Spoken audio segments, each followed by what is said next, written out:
ホラー話、なんかあるかの？今日も始めていくぞ。今回のラインナップはこんな感じだ。タイトルからして不気味だね。早速確認しよう。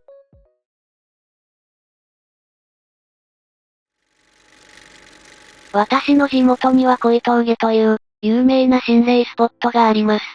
古い細い峠道で、登りきる手前にお寺と、山頂近くにお地蔵さんがポツンと一体立っています。そこから下へ下っていくとボロボロの廃屋があり、そこが昔、一家惨殺事件があった。いや、家族全員が首吊り自殺をしただとかで、地元の肝試しの名所になっていました。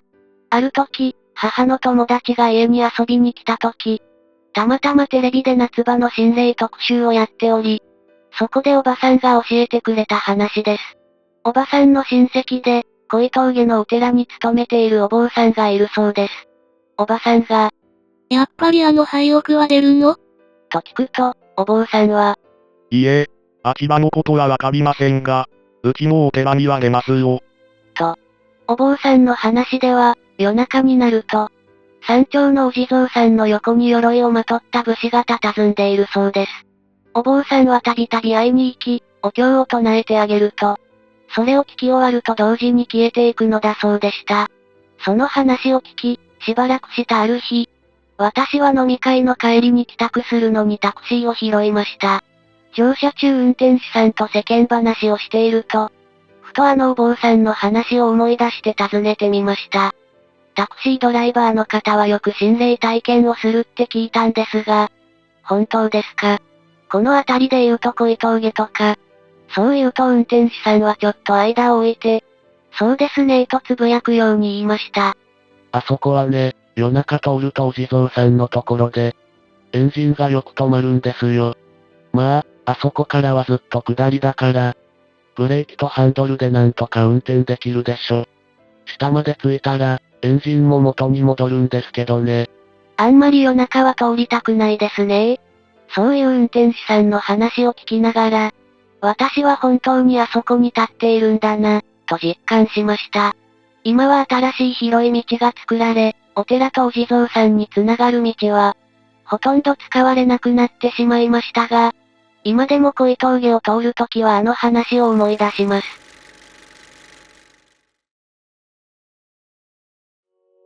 広島の恋峠か。タクシーのエンジンが止まっても、ブレーキとハンドルだけで下れるのが救い？エンジンという現代の動力を、その場の古い念が否定しているのかもな。武士の霊がお経を聞いて消えるのは、彼らがまだ戦いの中にいて、鎮魂を求めているからかな。お地蔵さんの横に武士が立ってるなんて、想像しただけで心臓が止まりそう。下まで着いたら元に戻るって、運転手さんが淡々と話すのが、逆にリアルで怖いよ。新しい道ができても、古い峠道にはまだ彼らの時間が流れている。気をつけてほしい。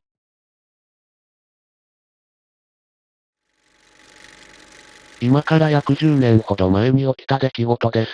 私の地元には九位駒トンネルという、少し有名な心霊スポットがあります。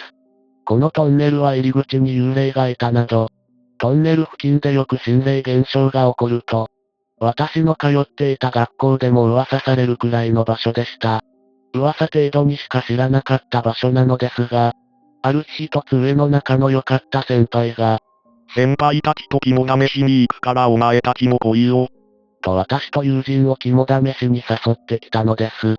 仲の良い先輩からの誘いというのもあり、断るに断れなく仕方なく参加することになりました。待ち合わせ場所に行くと少し年の離れた、成人している大人の人が2人いて先輩曰く、その人たちが車を出してトンネルまで行くとのことでした。その人たちが言うには念のため車の整備等は、前日に済ませているので安心して乗ってくれていいよとのことでした。私と友人は正直心霊などは苦手で、テンションが低くなっていたと思います。全員が集まり適当な買い物を済ませトンネルに向かいました。心霊スポットに行った人数は全員で6名でした。そこからは何も問題なくトンネルに着きました。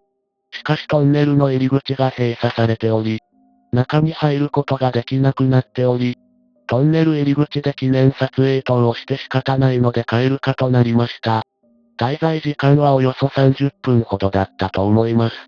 帰り支度をして車に乗り込んだのですが、そこから少しずつ不思議なことが起こりました。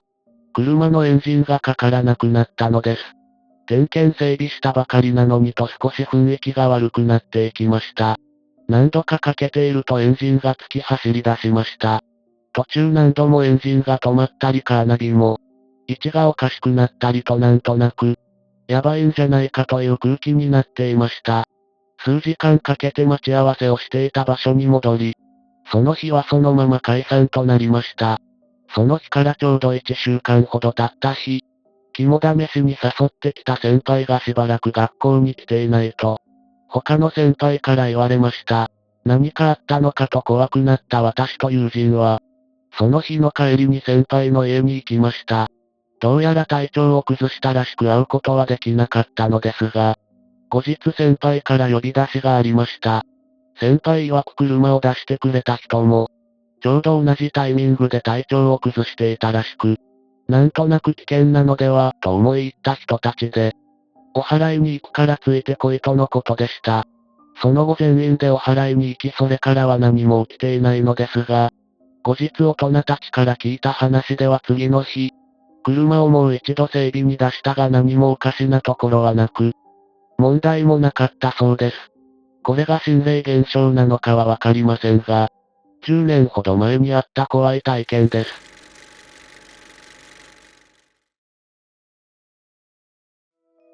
整備したばかりの車が動かなくなるのは、心霊スポットあるあるだな。その後の体調不良も、お祓いに行くレベルだもん。相当強いのを連れてきちゃったんだよね。整備に出しても異常なし。つまり、車という物質には問題がなく、乗っている人間に干渉していた証拠だ。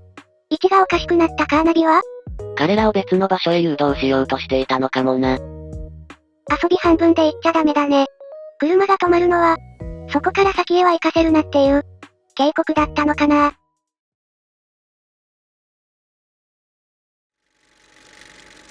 これは私が某大学に通っていた学生の頃の話です。大学の近くで一人暮らしをしていた私は、学生のくせに会社を保有して、正直かなりやんちゃをしていました。付き合っている彼女はいなかったのですが、一人気になっている女の子がいて、なんとかものにしようとデートに誘いました。心よくデートの約束をもらい、どこに行こうかなんて話をして彼女が行きたいと言ったところは、山の中ですが夜景が非常に綺麗に見えるという、ちょっと有名な場所でした。綺麗な夜景で女の子と二人きり。そうなったらファーストキスを願うのは男の差がと言えるでしょう。私はウキウキしながら当日を迎えました。少し日が暮れたあたりで、彼女と合流した私は、車に軽快な音楽を流しながら現場へ向かいました。N 地域の中心地から D 方面へと車を走らせ、しばらくは国道で行き交う車も多かったのですが、山の中に差し掛かってくるにつれ車通りも少なくなってきます。国道何号線か覚えていませんが、道路沿いにはお店もなく、街灯もまばらな片側1車線の道を走り抜けます。もうすっかり日も暮れて、ヘッドライトを消してしまえば真っ暗な状態でした。そんな周囲とは真逆に、車内では彼女との会話が、最高潮に盛り上がります。ふと気づくとルームミラーに光が反射していて、どうやら後ろに車が来ているようでした。普通のことではありましたが、辺りは暗闇で誰一人いません。そんな中で後ろから照らされるヘッドライトの明かりは、私たち以外にも近くに人がいるということで、なんとなく安心する気持ちにさせてくれていました。ところが突然、その明かりが消えました。おかしいな。道は一本で脇道などありません。彼女にも後ろをついてきていた車がいなくなったことを話し、どこ行ったんだろうね、なんて会話をしますが、テンションは高い状態なので気にせず気軽に考えていました。会話もさすがにつき始め、沈黙が多くなると、なんとなく不安な気持ちが芽生えてきます。何せあたりは漆黒の闇です。そろそろ右に入れる道が出てくるから、そこを入れば目的地だね。彼女はまるで怖さを振りほどくように、明るく会話してくれます。そしてついにその道を発見し、国道を右折しました。今度は街灯もなくなり、アスファルト舗装も途中で終わって、凸凹道に来てしまいました。一度車を止めて、彼女と、どうすると話しました。先ほどまでのテンションはどこへやら。私も彼女も今では恐怖心に包まれています。ですが、せっかくここまで来たんだし、とりあえず行ってみようということになり、その場に車を置いて歩いて夜景が見えるというスポットまで向かいました。正直、こんなところに夜景が綺麗に見える場所なんてあるのかと思いましたが、歩き始めて数分するとそのスポットが現れました。確かに夜景は抜群に綺麗です。ですが綺麗すぎてゾッとすると言いますか。その綺麗さはもはやロマンティックな雰囲気よりも、恐怖を増幅するばかりで、すぐにでも帰りたい気分でした。彼女も同じ思いだったようで、夜景を一瞬見ただけで、私たちは車へ戻ることにしました。ところが、来た道を戻ってもなかなか車にたどり着けません。おかしい。と思いながら進んでいくも、行き止まりになってしまいました。しかもその正面にはお地蔵様が、パニックになりつつある彼女をなんとか支えながら必死に道を戻り、周りを見渡したところ車がありました。すぐさま車に乗り込み、勢いよく戻ります。街灯のある国道に出るまでは私も必死で、彼女も沈黙したまま震えているようでした。なんとか明かりのある道まで出たところで、彼女から、なぜか左目から涙が出てきて止まらないんだけど、と言われました。見てみると、確かに左目だけから涙が出てきているのです。とにかくその場から立ち去りたい思いで、よりスピードを上げ進んでいきました。徐々にすれ違う車が出てきて、店舗なども見えてくると、彼女の涙も止まったため、お互いそのまま帰宅することにしました。彼女を口説き、あわよくば甘い思い出も作ろうと、思っていたデートはこうして終わりました。そして次の日、友人にその出来事を話すと衝撃的な事実を聞きました。なんとその場所は心霊スポットとしてもかなり有名な場所らしく、遊びで行ってはいけない場所だったようです。きっとそのスポットが、浮かれてきた私たちを、不快だと認定したのでしょう。彼女とはその後うまくいきませんでしたが、今でもその夜景のゾッとするような綺麗さが強く脳裏に残っています。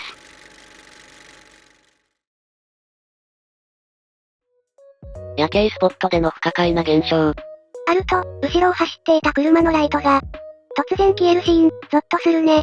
一本道で脇道もないのに消えるライト。語り手たちが異界へ引きずり込まれた。そんな瞬間だった可能性もあるな。地蔵に行き止まりで出くわすのも、道が歪んでいた証拠だ。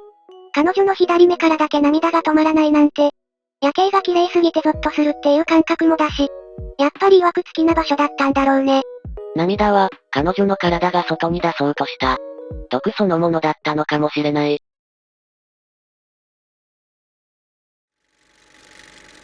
これは夏の暑い日の出来事でした。私たちは初期払いも兼ねて、気心知れた美容師仲間3人で飲み会をしていました。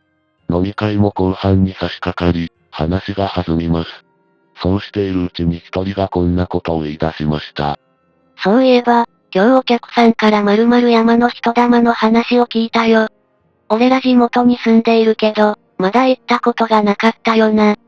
今日行ってみないか？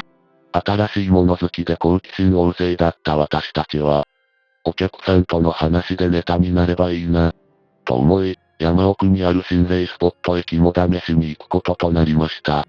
そこは戦没者の慰霊碑あり、全国から訪れる人がいるほど有名な場所です。地元では、お盆の決まった日時に行くと人玉が現れる。という噂がかねてからあり、私も聞いたことはあります。戦没者慰霊碑なので、初めは遊び半分で、そういったところを見に行くことは気が引けました。しかしお酒に酔った勢いと、友人と行くなら大丈夫か、と軽はずみなノリが相まって、足が向きました。山奥の慰霊碑があるところまでは階段を登っていきます。息も途切れ途切れになりながら、半ば登り始めたことを後悔しだしていました。先を歩いていた友人が振り返って、遅いぞ。と呼びかけてきます。焦った私は、早足になり階段を踏み外し転んでしまいました。おっと、と思って姿勢を修正しようと思ったら、その拍子に階段の脇にあるくぼみの下まで落ちてしまいました。腰にズキンと痛みが走ります。目の前には苔で湿った地面が見えたのですが、なんと、そこには大量のコオロギがいるではありませんか。動けない体で湿った苔の中、コオロギが体の周りへ大量に集まってきます。ガチャガチャガチャガチャ、という鳴き声に、意識も遠のきかけます。逃げようにも腰を打っているので動くことができません。友人たちも、私が足を滑らせて、階段のある経路から外れていることに気づいていないようです。どんどん先へと進んでいきます。コオロギの大群の気持ち悪さに、身の毛がよだちます。その時、携帯が鳴りました。友人からの電話です。やっと気づいてくれたか。安堵して携帯の通話ボタンを押そうとした時です。ボーッと目の前に青い人玉が現れました。嘘だろ。声を上げようとしても、金縛りにあったかのように。体が動かないし、声も出ません。ゆらゆらと目の前に漂う青い人玉に唖然としながら、コオロギに囲まれて逃げようにも逃げることができません。戦没者慰霊碑に遊び半分で近寄った罰が当たったんだ。後悔の念が押し寄せてきます。そのうちだんだん、反響しているかのような声も聞こえてきました。助けて。助けて。助けて。もちろん自分の声ではありません。それは、無念を抱きなくなった戦没者たちの声だったのかもしれません。そのまま私は意識が遠のきました。気がつくと自分のベッドの上で眠っていました。時計を確認すると、翌日の昼過ぎになっていました。友人たちが、私がくぼみに落ちているところを見つけ出して助けてくれ。自宅まで運んでくれていました。幸い大きな怪我もなく、自宅で安静にしているうちに、体調も回復していきました。心身ともに落ち着いてきたので、友人に昨夜階段から踏み外れたことの顛末を話しました。ところが私が落ちたくぼみは石がむき出しになっていて、苔は生えていなかったと友人二人は言います。コオロギは愚か虫もいなかったし、人玉も見ていないそうです。ただ、助けた時の私はものすごく怯えていたとのことでした。記憶にはないのですが、助けて、助けて、と、繰り返しつぶやいていたそうです。青い人玉やコオロギは、私が寄っていたから見えた幻覚だと思いたいです。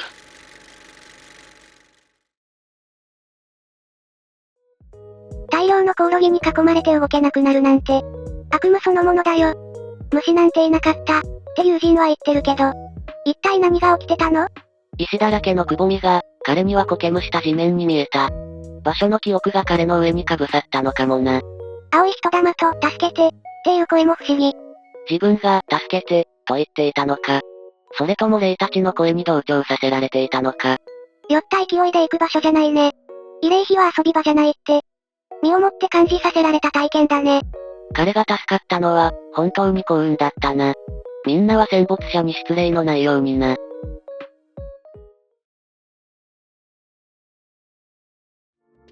今日のテーマは何だったの？